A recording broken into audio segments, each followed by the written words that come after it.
Welcome to Teaching Artist Podcast, a show dedicated to discussions of teaching art to kids, making art, and how those things overlap and feed each other. I'm Rebecca Potts, your host, a visual arts teaching artist.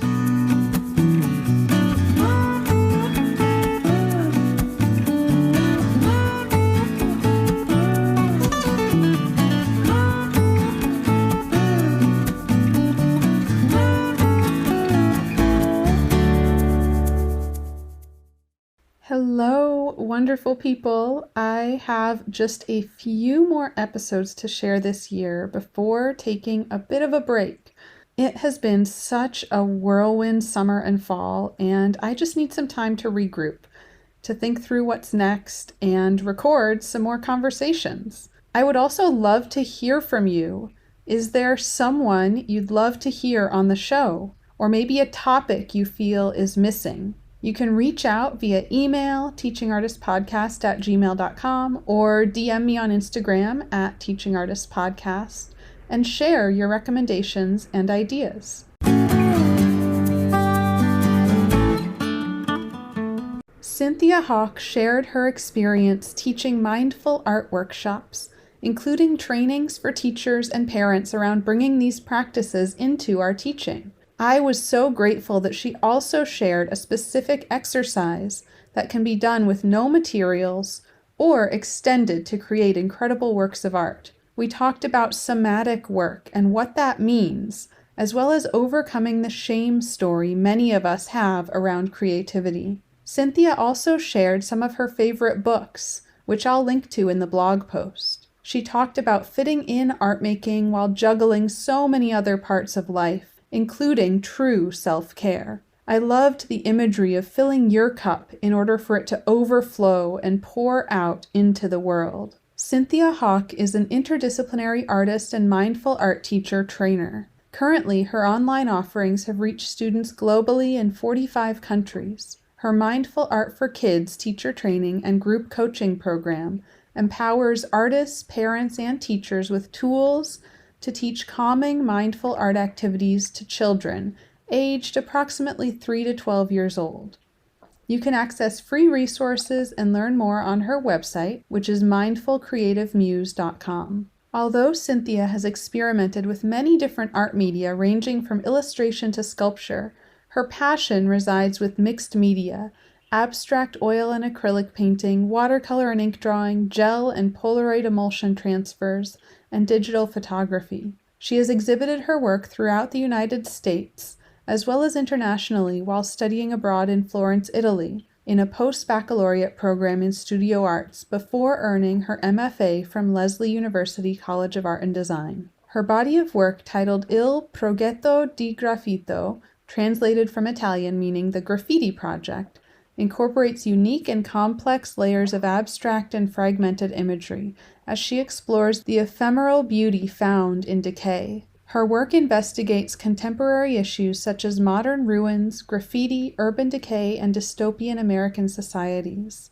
In this series, Cynthia appropriates imagery of graffiti, manipulates the imagery further by melting and damaging the film, causing cracks, breaks, and accelerated erosion interwoven with the original imagery. She deliberately provokes the creation of additional layers of decay in her work, highlighting the transitory life of man-made marks and spaces. Let's hear from Cynthia.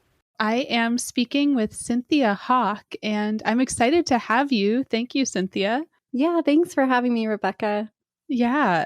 So I love to start with your background and hearing a little bit about what you do and really the connection between art and education in your life. Yeah, definitely. Yeah. So I've been teaching for the last 13 years and earned my MFA in interdisciplinary arts back in 2010.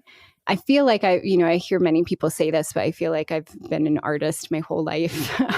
Yep. And so to be able to live in a world where I can be both a practicing artist and a teacher and teach art as well is a dream for me.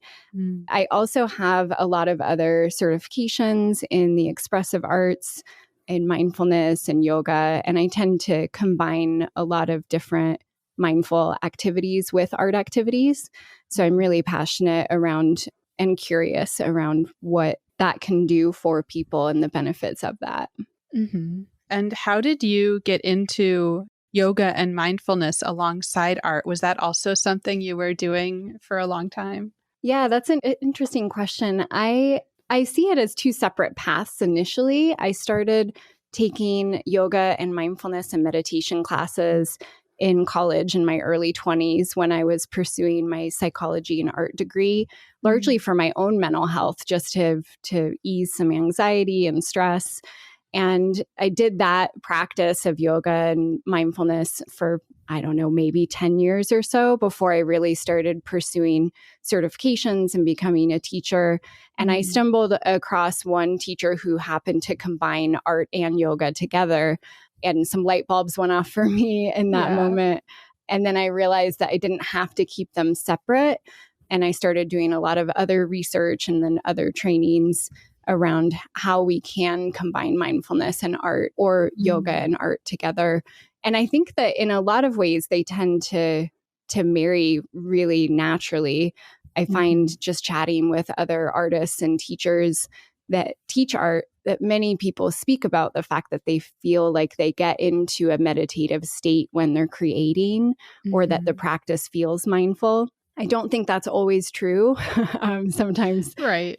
Yeah. But it can naturally lend itself to that, similar to if we're walking out in nature, how that can kind of naturally bring us to a less stressed or more mindful place. So yeah, I just absolutely love the combining of it. But initially it was definitely separate for many years. And then the last 10, 13 years or so, it's been combined. Yeah, I love hearing about that sort of aha moment too. That's amazing to come across that, I feel that way too about certain things, that you're pursuing multiple things at the same time that are moving next to each other and not connecting. And then to find that connection is just sort of magical. Absolutely. Yeah. And I've noticed too, for me, so many of my friends who are artists and teachers also, we tend to wear many hats, like have this Renaissance feel. And so it just makes sense to me that there's not a need. We don't have to compartmentalize things. Sometimes we can explore and dip our toes, into multiple things at once and see how they complement each other. Right. Absolutely. And I feel like that also, like you mentioned that your MFA was in interdisciplinary arts. That's also like, we're not compartmentalizing. We're kind of pulling multiple things together. What was that program like? Yeah, so I went to Lesley University College of Art and Design, and I chose that program because the focus was largely on the intention of the artwork first. And then depending on what your intention was, you could explore different media. And that's also largely why I'm really drawn to mindfulness in art, because the focus is on the process, not necessarily the final product, although there is that awareness and focus as well. So I guess for me, in both instances, it just feels a bit more freeing, that there's permission that I can explore and notice if I'm, halfway through a project and it's taking me in a different direction, that I can follow that thread and that path and sort of see with curiosity where it might lead me. Versus I had considered a different program in San Francisco and it was one media. So I would have to choose like painting or drawing or photography. And I loved them all. I didn't want to choose. Right. Yeah. But I think being in that program also, a large focus was on critiquing, but having this mindful eye in looking at artwork and being curious about what's the meaning behind that piece that the artist is trying to communicate, if there is one beyond the process. So I think that that's actually the biggest value I got from that program, was of discernment and curiosity. And then, of course, being connected in community. I think being able to create with other artists is a gift. Yeah, absolutely. And then were you teaching in the schools ever, or was it all more community-based programs? So majority of my teaching has been in adult education centers, through nonprofit organizations, through my own teaching business, partnering with other smaller organizations and groups.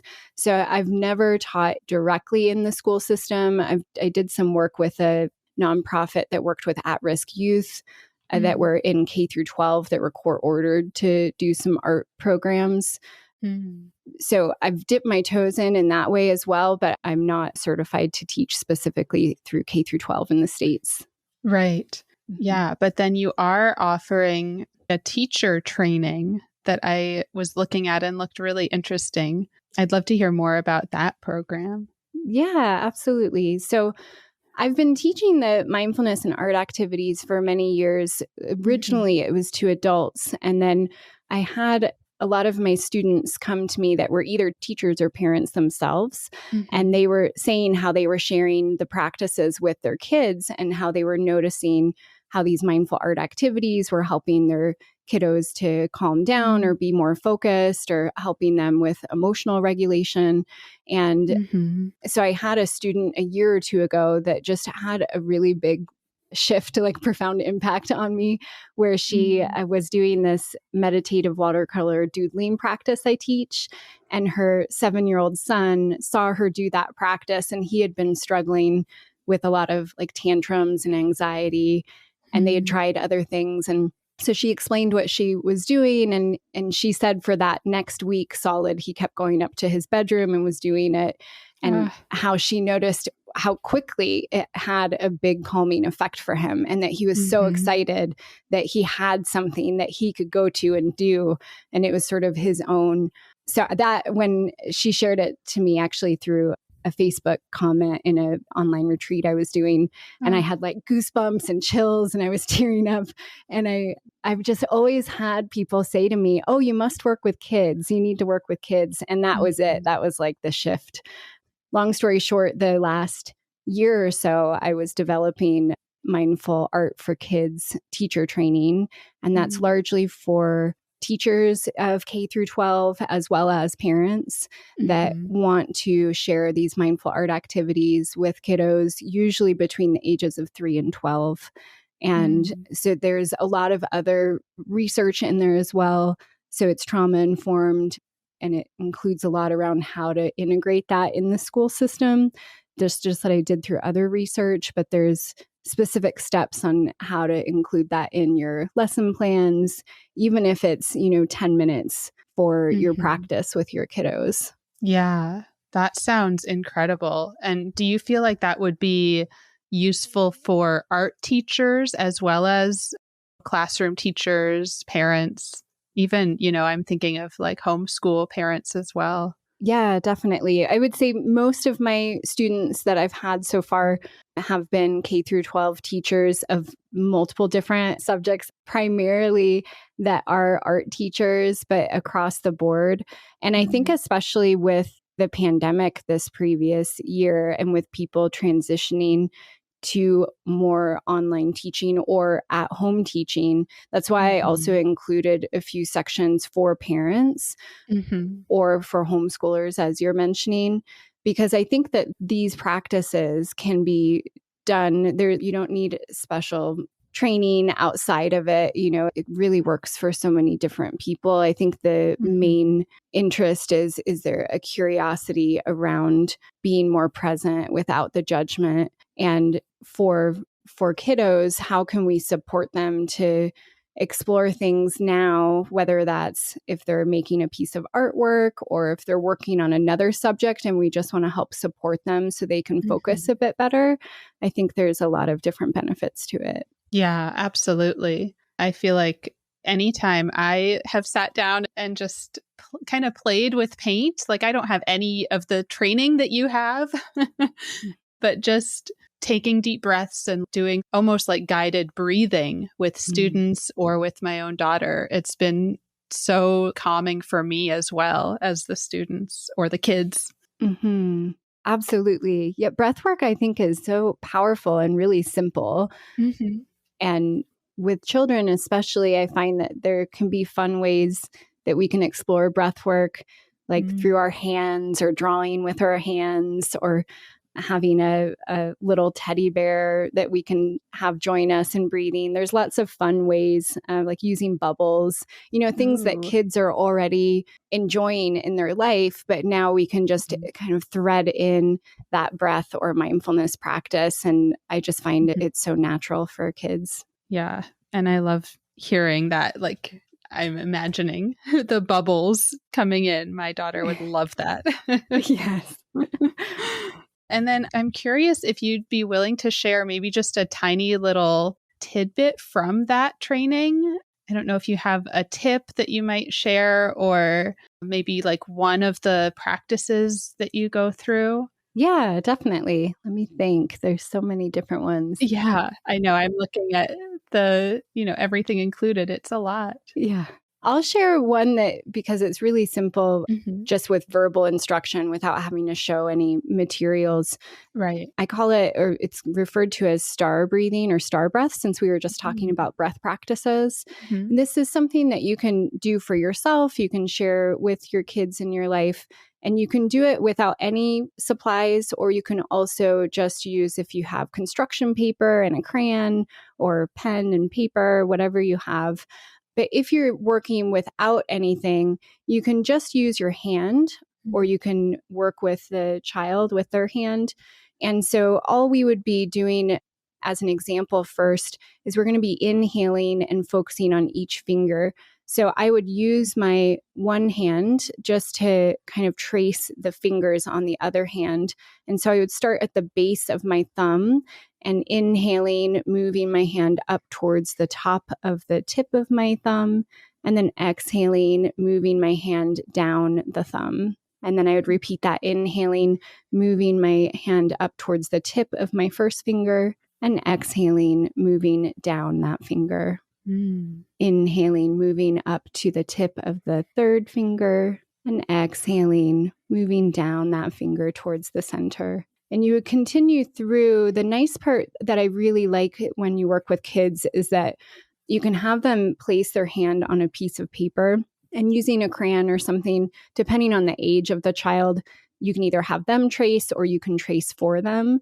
But by tracing that path along with the breath, it does a couple of different things. One, just having that tactile sensation of noticing your finger or the crayon on your finger, or even noticing the crayon on the page and naming that, like, oh, I can hear the sound as it moves across the page. It brings in multiple different senses. And then depending on, if it's something that you're guiding, you can explore that pacing and really slow it down and just increase that awareness of what's happening with our breath right now. And even just with 5 or 10 breaths, if you were to do both hands or come back on the same direction of the one hand, I think it can be really amazing how much can shift just in 5 to 10 breaths.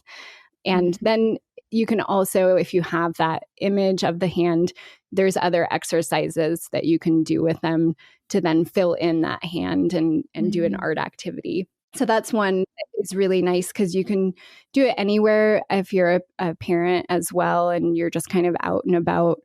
So you don't need to have art supplies for that activity. Yeah, that's beautiful. I love that it's so flexible like that too. Definitely. Yeah, I think one thing I'm really passionate about is how can I keep all of the activities as simple as possible, and that there's permission, like different options to explore different ways.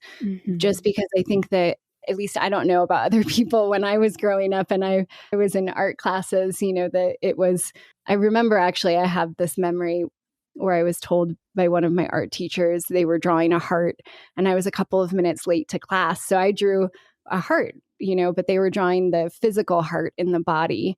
And the teacher had kind of reprimanded me for not doing it right. And Brene Brown talks about how typically in her research, 80% of the people she interviewed had some sort of shame story around art before they were the age of like 6. And so one thing I'm just so excited about with mindful art activities is that it not only helps us to calm down in the moment and helps us to perhaps increase our focus or be more aware right now. But there's also this permission that, it's like those choose your own adventure books. You can like pick the path that you're curious about without there having this feeling of doing something right or wrong. So I just love this work. Yeah. Yeah. And that is so important, having choice, giving kids and even adults choice in what they're creating. Absolutely. Yeah. And it's hard to hear those, like the shame story, but it's so true that probably everybody has that in their history, thinking of themselves as an artist or their experience with creativity. Mm-hmm. And then I feel like that exercise, the star breath exercise, brings in so many different senses. And there's a term I saw on your site that I've seen a little bit, but I'm not sure I even fully understand. Maybe if you could talk about somatic work and kind of what that term means. Definitely. It's funny. Yeah. As soon as you mentioned that, I knew which word you were going to say, because it's just not commonly spoken about. So, somatic or soma, it basically means mind body. And so a lot of the somatic practices that I teach and share is largely about how can we integrate and be aware of what's happening both within our mind and our body. So a lot of the somatic movement practices that I include are really slow, sort of more gestural, just moving in space as a practice of mindfulness and awareness. So that's really the simplest kind of short answer to that term. Yeah. Yeah. It's beautiful. I know I've come across it through therapy, being like connecting with your body and, what are you feeling? What sensations are you feeling in your body right now? Almost as a way to reconnect physically in the world and kind of get out of your head a little bit, but to feel the sensations of like when you're emotional about something, when there's something going on, when a trauma is triggered, what does that feel like in your body and what's happening physically for you? And that's been really powerful. Yeah. Absolutely. I love that you're doing that work. Or exploring that work. It makes me think there's a body scan meditation and drawing practice that I share with this that can be adapted for either adults or kids. And a big part of that is noticing not only sensations in the body, but what sort of emotions, what we would name as emotions, and how we could perhaps texture or express that through shape or line or color. And knowing that we might not be able to express it visually exactly how it feels, but just getting something out on the page. There's also this kind of stepping back. For me, I notice it's a way I can feel it more, like be in the present moment and feel it in my body, and at the same time, get it on the page out in front of me. So it almost softens it a little bit. I can be with those sensations or those thoughts or emotions for a little bit longer because there's this, I can see it on the page now. It doesn't feel perhaps overwhelming if it felt overwhelming before. That's a great way to describe it, and just how it helps you sort of process things too. And then, so you've been doing these workshops. I'm curious how the pandemic shifted things for you. Like, I imagine you had been doing, these, I'm just picturing like a yoga workshop or sitting together, being physically present together in this space. And then how that changes when everything shut down and moved online. And maybe even if you had any sort of tips for this around, like I'm thinking of teachers who may want to probably have already been teaching online, but may want to do more of their own sort of workshops online, and just how that's worked for you. So the main difference I noticed right before the pandemic, I was teaching in person a lot of soul collage workshops, and there were so many supplies involved in that workshop. Yeah. And so I think that one thing that came up for me, but also I know for other teachers and parents through the pandemic, is we have the transition to online learning and that whole technology, but also what does that mean for the supplies that we're using? Do we have access to all of those art materials? I had some students who used to come religiously to my in-person soul collage workshops who didn't have access to a computer and internet at home. They would always meet at the library. And so I think that that was really the biggest shift I noticed, because I was already teaching online in a lot of respects, but it was just noticing, okay, now how do we come across these bumps in the road for these different obstacles, and how can we help support that? So the main thing that I noticed that I shifted when I was teaching online is I simplified a lot of the offerings. So I did still offer some soul collage workshops for some of my longer standing students that had been doing it for a while. They already had all the supplies at home. They were comfortable with going online.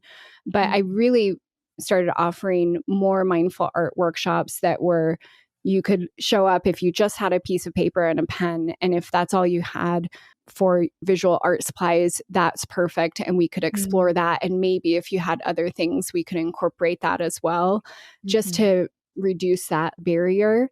And the other thing that I would say for anyone curious about teaching online, especially if they're wanting to share more of their own online workshops, I think are a couple of things. One, to notice your own comfortability with sharing practices with your students online. If that's new for you, if you have trepidation, or if you're unsure, I think what I always recommend to my students in my teacher trainings is to have some practice runs. Like, even if you're connecting with friends or family, get on Zoom or whatever you're using and actually go through a workshop with them so you can feel a bit more comfortable. And then the other thing also, I think that there's a lot of opportunities to really connect, I think, in online learning. And one thing that happened through the pandemic is a lot of my students increased globally around the world. I have more students that I'm able to connect with around the world than I did before. And I think with that, there's so much more that we can learn from each other in groups. And more so, I'm speaking of that with my adult students. So I think that there's opportunities as well in there that are really beautiful. And I love doing group sharing through online Zoom and having the invitation be out there very early on in the workshop around participation. Because I noticed if I ever do an online workshop, if I leave the sharing towards the end of the workshop, the participants are much less likely to interact at that point, right? Because it's been sort of a lecture format or something for most of the class. So instead, I really, if I want to have more of that interaction, that's something that I encourage very early on and throughout, and really make it a safe space. So if people want to use the chat box, they can. If they want to have their video off, they're welcome to do that. But just to have that invitation of, we can learn from each other and we can really connect in this way, even though we're using screens. And I think that so many people felt connected, thankfully, more so than not, because of the Zoom world through the pandemic. Yeah, absolutely. I feel like it opened a lot of doors, when everything kind of first happened and we felt like our world is shifting out from under us. It was a little scary, but I feel like it very, very quickly, lots of adaptations happened and there was so much beautiful connection. Just being able to, like you said, meet people all over the globe. And there was some level of connection around the sort of collective trauma that we were all experiencing. And, varying degrees of losing loved ones, losing jobs, losing just connections, physical connections. But I can definitely see how your workshops would have, like, students would have been really in need of mindful art practices during this time.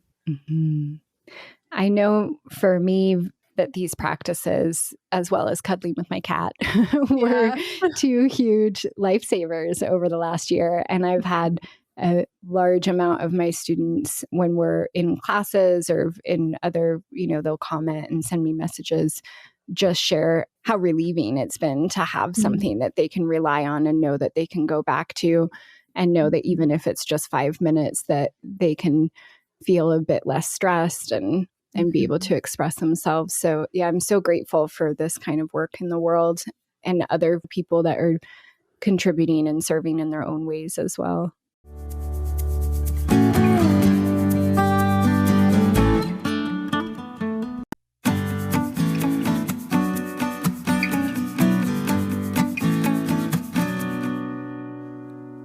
I also love to hear more of, I guess maybe this is like nitty gritty, just how you manage your time.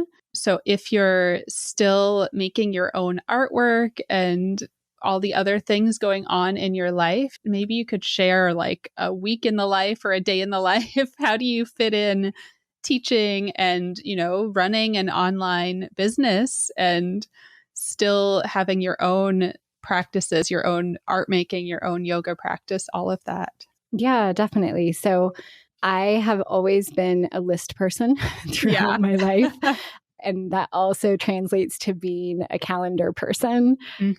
And so I think maybe a year or two ago, one of my mentors actually had suggested time blocking and be really intentional around having a structure that I can set up and create, but I have a structured schedule each week that fits in my teaching, it fits in my art practice, it fits in my self-care practices, it fits in, marketing for my business, accounting for my business, like all of those things, all of the different things that I have to juggle. So I know every week, Monday from 9 to 12, that I'm going to be doing my weekly planning and then doing my YouTube video creation. I just know that that's going to happen.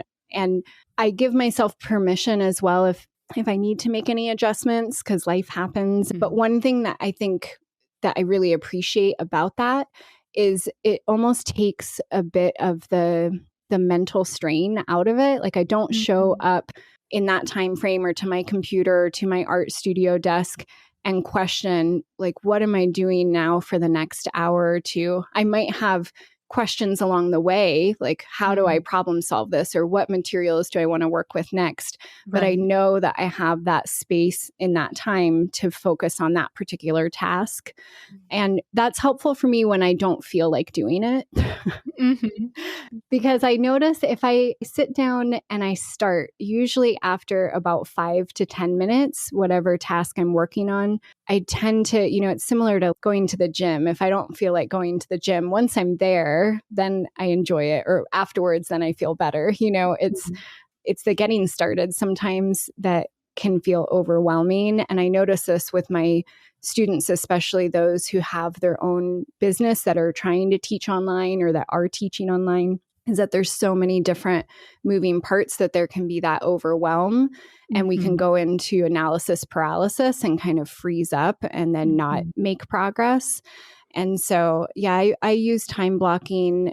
And then I also just have accountability. I have a couple of people that I check in with weekly just to help hold me, onto the path and onto my vision and what I'm wanting to do with my teaching and my art practice. Yeah. And then you mentioned mentorship. Do you also offer sort of coaching or mentorship? I do. So that's something I've been doing one-on-one coaching for a couple of years, but I also in the last year, largely due to the pandemic, I launched a group coaching program specifically for teachers and artists.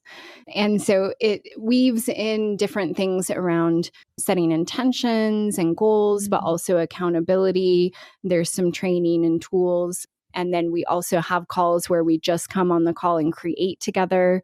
So it's still that accountability, but it's not like deadline accountability. It's come and be in community and create together and then speak about your process. And so that we really started diving into that in January.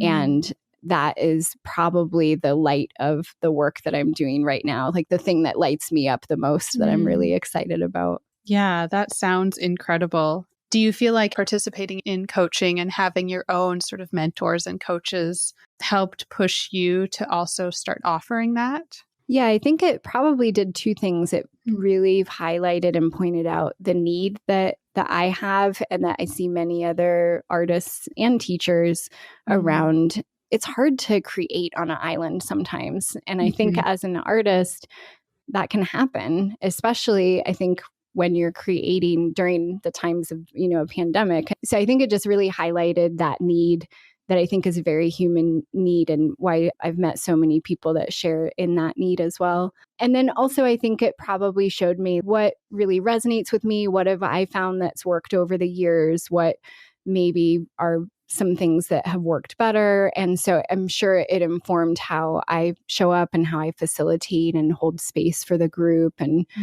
yeah, definitely. Yeah, that sounds so helpful. It definitely makes a huge difference to have that, like you mentioned, accountability, but then also to not feel so alone. And that's something I hear a lot, especially, the art teacher, if you're thinking about working in schools, is often sort of a department unto themselves. So, sort of an island within this school community. But then the other side that I see is trying to really juggle. Like, I'm an artist, but I'm also teaching, and I'm, in whatever capacity you're involved in education while making your own art, and just where those things, how you juggle those things that are not easy to find other people really passionate about both. Yeah, definitely feel that sort of island. Well, and I find it's nice also to, like what you're saying, other people that are in similar boats. I think that there's a deeper level of understanding or kind of seeing what the other person is struggling with, or how to offer support, or just listen and really connect and empathize with each other. And I notice when you're talking about that juggling, what I find with myself as well as with a lot of the people that I work with is that there tends to be this focus on really doing so many different things. Like we're teaching, we want to be the best teacher for our students. We want to really offer something that's going to serve them.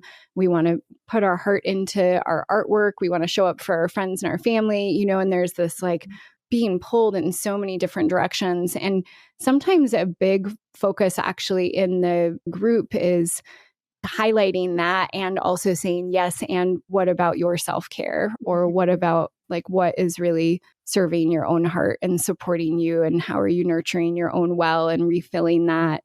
And I find oftentimes the personal art practice is one of the first things to go when there's so many different things on one's plate. At least that's what has been mentioned by a lot of my students. Right. So there's just this like holding around the capacity, the fact that we have so much that we're trying to do in the world, and how can we fill our own well and support ourselves so we can continue to do that from a place of joy and overflowing outwards. Right. Yeah. And I love that connection to that it would overflow, that if your own cup is empty or only filled up a little bit, there's nothing to overflow. There's nothing to share. I love that imagery of like filling it all up within yourself so that you can spill that out into the world. And then I'm curious with your own work, like you talked about sort of the personal art practice and the need to hang on to that and make time for that. Do you also, like, are you making work to show or sell? Is that something that you're interested in as an artist? That's a great question. So I used to be in a lot of group shows with a handful of solo shows. A few years before I did my MFA, and I graduated in 2010. And then several years after that, that was a big focus of mine, was being sure that I had work that I was creating with the intention of having it shared in a gallery. Right. So I haven't now been in a gallery show for a few years. I still create work. I still create work consistently, but I think a large reason why I was doing that is because I was considering teaching at the college level. And in order to teach at the college level and to be competitive and have work there, you really need to be showing consistently. And so it's no longer a requirement that I do that. And so while I would enjoy maybe, some sort of community collaboration and showing work in that way on occasion, I really also shifted in my art process. So it was more focused on the process itself through mindful art. Even though I love the look and the aesthetics of a lot of what I create, I think the intention for my art process shifted a lot. And so what I do now to be really consistent is I speak about this a lot with my students around having, even if it's a 5 or 10-minute daily practice, to stay connected to your creative practice. Usually that turns into longer. It turns into a half hour, hour plus session, once I'm in a flow state. But also I'll keep supplies out that are really easily accessible. So I know I can go to my art desk and I can just sit down right away and start creating. So there's not this barrier around needing to set everything up. And I know sometimes that's not always possible for everyone. Even I think sometimes having an art journal that you can pull out and go to get ideas down on the page or sketches and have some sort of creative output that you can then go back to later, I think can sometimes be helpful. And I'm considering selling again I've been doing a lot with teaching around watercolor, doodling, and ink. So painting and drawing mixed together. And I've been considering setting up a shop to sell that just because I'm getting so much work now. But that has not been done as of yet. Yeah. Well, I love that, ability to shift and really be aware, be mindful of what your own goals are for your art practice and what like we were talking about, what fills your cup, what fills you up. And if that's not any longer showing in galleries, like that's totally okay, right? But I also love those tips of having a space where there's supplies ready, whether that's a desk or it's just the journal that you pull out, and committing to at least 5 to 10 minutes a day. I think those are really helpful, especially for busy teachers, parents who are struggling a bit to get their art practice back into their lives. I think those are great sort of starting points. I think for me, it also takes some pressure off. Like I know if I give myself permission that I'm just going to sit down for 5 minutes and make some marks and see where it takes me. I think sometimes, at least what I hear a lot from my students is that beginning part, if you have a blank canvas, sometimes that can be daunting. If you're a writer, sometimes, writing that next chapter can be the thing that can hold you back. And so I just think through consistent small actions, I notice it helps me feel calmer and that I just feel better creating in that way. But also it removes some of the perhaps internal judgment that can hold me back, that I have to create something that is amazing, the second I sit down. And so it just removes some of that pressure too. Yeah, absolutely. Yeah. And I feel like so much of that is pressure we kind of put on ourselves, or I guess that society has put on us, back to that shame story we all have experienced as a child. Yeah, but that's incredible to find ways to take that pressure off and keep creating. And then do you feel like there are resources that have been really helpful, maybe books or any other sort of resource that's really helped you along the way that you would want to share? I'm a huge fan of Julia Cameron's book, The Artist's Way. I used to facilitate groups where we would meet for 12 weeks and go through the book. Almost anybody that I've ever met that's read that book has expressed how it's been life-changing for their creative process. I don't know that that's true for everyone, but everyone I've met, we've all expressed that. So that is my go-to creativity book that I always recommend and love. I also love a lot of other books that maybe seem unrelated. I love Waking the Tiger by Peter Levine. He has a lot of trauma-informed work in there and talks about the mind and body. So that's one of my favorite books. And I love a lot of different mindfulness books. So Pema Chodron, and she shares a lot of different mindfulness practices. So I would say it's mixed. Those are great. And I will try to link to all of the books that you share so listeners can go find them. Excellent. Yeah. And then I love these sort of like broader questions. So one that I always like asking, because I feel like as artists, we're just considering so many different things and sort of sparked by so many different things. What are you curious about right now? I love that question. I've been especially curious recently about light. So I was Mm. a photographer, had a photography business for 7 years, Mm. and then after I stopped that business, I stopped a lot of my photography for a while. I was doing more Mm. collage and painting and drawing. And I think because of the pandemic and then trying to be in nature more, I've just been really curious around light and the qualities of light. Mm. And so that also comes through on my watercolor and ink paintings, but I've been more curious with photography again regarding that. Mm. I love that. Do you see going back to photography or even maybe combining photography with your painting practice? Yeah, that's actually when I first started my master's program. It was based on work where I had taken photographs with Polaroids and then I had melted down the film and Mm. projected it and then painted these abstract pieces. And so Ooh. painting and photography or ink and photography, it's always sort of been intermingled for me in different ways. So even though I've sort of took a break from formally doing photography for a while, I think my eye still works like a photographer's. Right. And so, yeah, I would love to get back into doing some sort of combining of the media again. Mhm. Yeah, that sounds so interesting. I'd love to see those. Yeah, definitely. I'll send you some of the images. Oh, awesome. Thank you. Mhm. Okay, I have just kind of a silly, like, get to know you question. What's your favorite food? More recently, it's been sushi. Ooh, me too.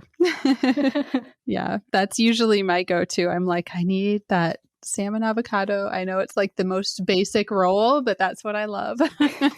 I was in India for 2 months. I did an artist residency out there and Ooh. photographed a wedding. And there's no avocados in India. Mm. And it had never crossed my mind. I don't know. I guess I just hadn't thought about it before. And I remember when I came back to the States, that was the first thing I wanted was to eat an avocado. And I tried to describe it to them, like what an avocado was. And it was so hard to describe. But yes, Yeah. salmon and avocado. I love those. So good. Yeah, I don't know how you would describe that. It's like butter from a tree. Right.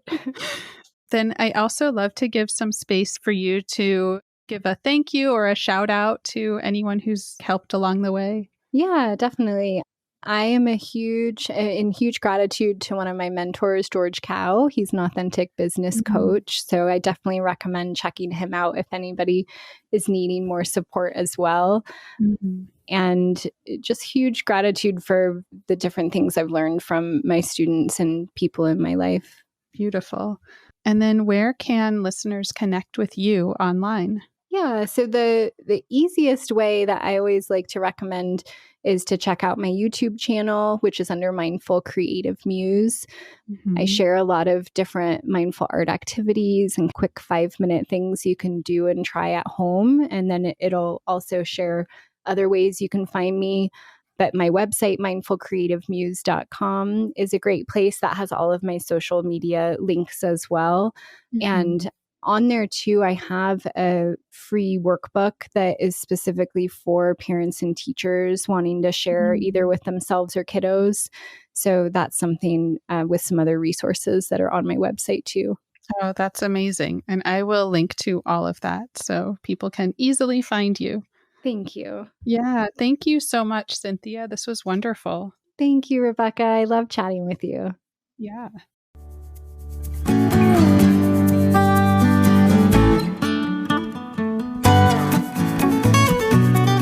Thank you so much for listening.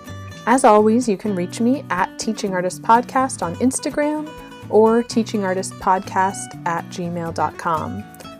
Who do you want to hear from? Please share your recommendations of teaching artists. And if you loved this episode, please subscribe, leave a review wherever you listen to podcasts, and follow me It really makes a big difference. Thank you.